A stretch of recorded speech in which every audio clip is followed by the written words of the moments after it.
പരിശുദ്ധാത്മാവ് ദൈവം ഇന്ന് നമ്മളെ പഠിപ്പിക്കുന്ന വിഷയം യോഹന്നാന്റെ സുവിശേഷം, John's gospel chapter 8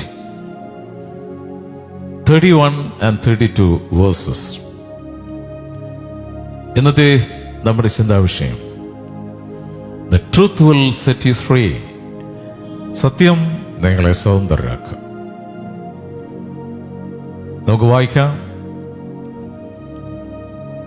this is the key word. ഇതാണ് നമ്മുടെ ചിന്താ വിഷയത്തിന്റെ കുറിവാക്യം. തന്നിൽ വിശ്വസിച്ച യഹൂദന്മാരോട് യേശു, എന്റെ വചനത്തിൽ നിലനിൽക്കുന്നുവെങ്കിൽ നിങ്ങൾ വാസ്തവമായി എന്റെ ശിഷ്യന്മാരായി.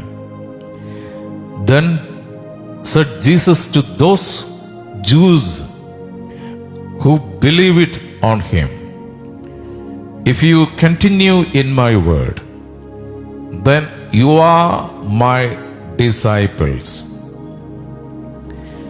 Indeed, you are my disciple indeed. തന്നിൽ വിശ്വസിച്ച യഹൂദന്മാരുടെ യേശു എന്റെ വചനത്തിൽ നിലനിൽക്കുന്നുവെങ്കിൽ വാസ്തവമായി നിങ്ങൾ എന്റെ ശിഷ്യന്മാരായി. സത്യം നിങ്ങൾ അറിയും, സത്യം നിങ്ങളെ സ്വതന്ത്രരാക്കും.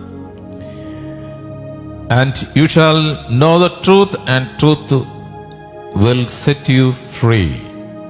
സത്യം അറിയുകയും സത്യം നിങ്ങളെ സ്വതന്ത്രരാക്കുകയും ചെയ്യുമെന്ന് പറഞ്ഞു.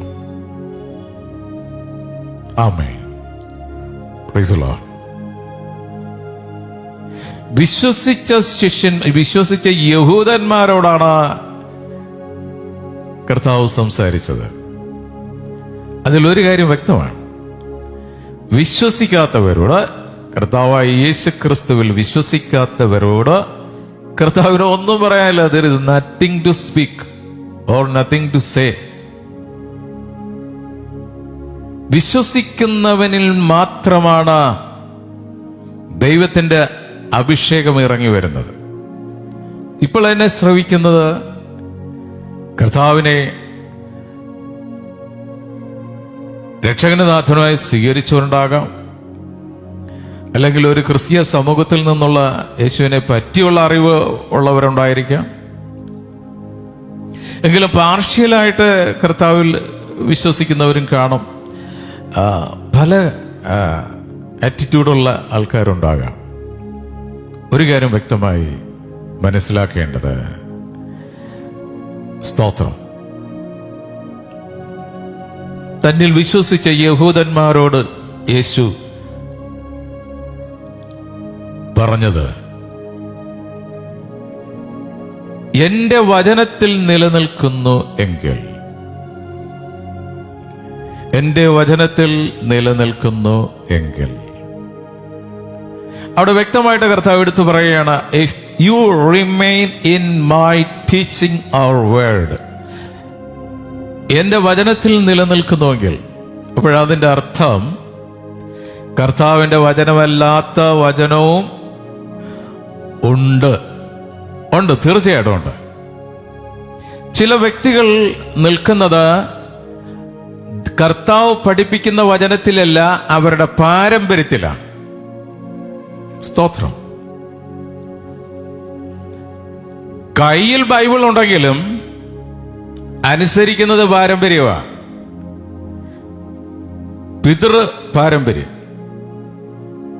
പാരമ്പര്യമായിട്ട് ചേർന്ന് നിൽക്കുന്ന കൂട്ടായ്മയിൽ അനുസരിച്ച് വരുന്നത് എന്താണോ, പഠിപ്പിച്ചിരിക്കുന്നത് എന്താണോ, അതുമാത്രം, അതിൽ മാത്രം പ്രകമ്പനം കൊണ്ട് അല്ലെങ്കിൽ മുറുകെ പിടിച്ചുകൊണ്ട് ബൈബിളിന് നോട്ട് ഈവൻ സെക്കൻഡ് പ്ലേസ്, ഒരു രണ്ടാം സ്ഥാനം പോലും ബൈബിളിന് കൊടുക്കാത്ത വ്യക്തികൾ ഇന്നുണ്ട്.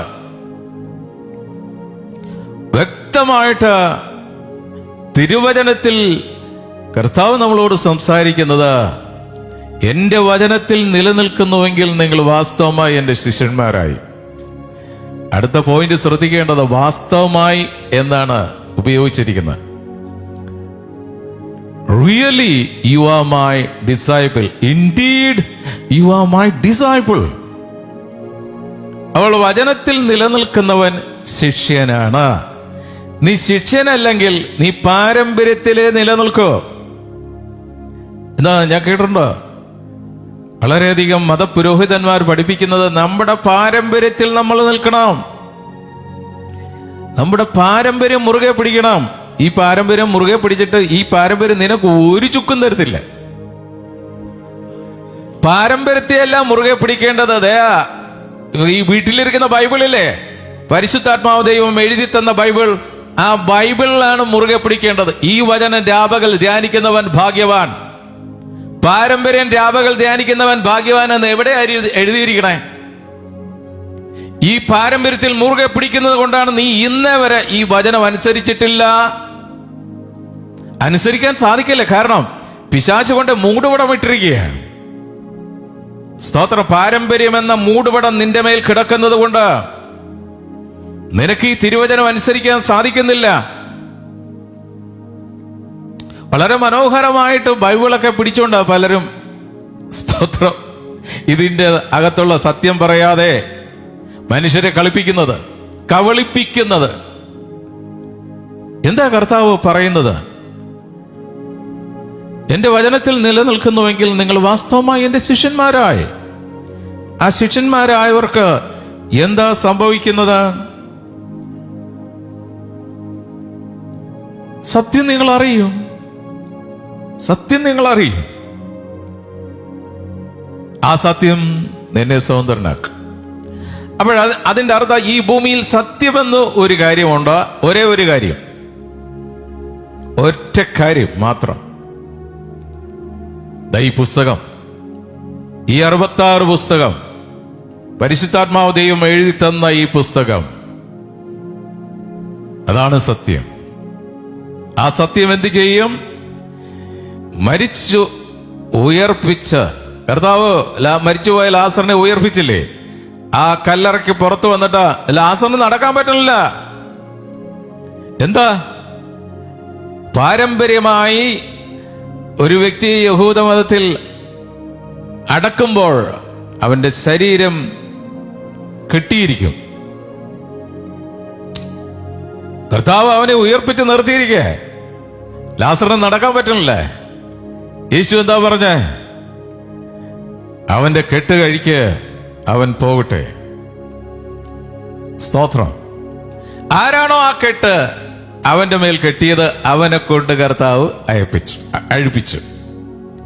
ഇനി ആ ശവക്കല്ലറയുടെ പുറത്ത് കല്ലുരുട്ടി വെച്ചിരിക്കുകയാണ്. കർത്താവ് വന്നിട്ട് എന്താ പറഞ്ഞേ? ആ കല്ലുരുട്ടി മാറ്റാൻ.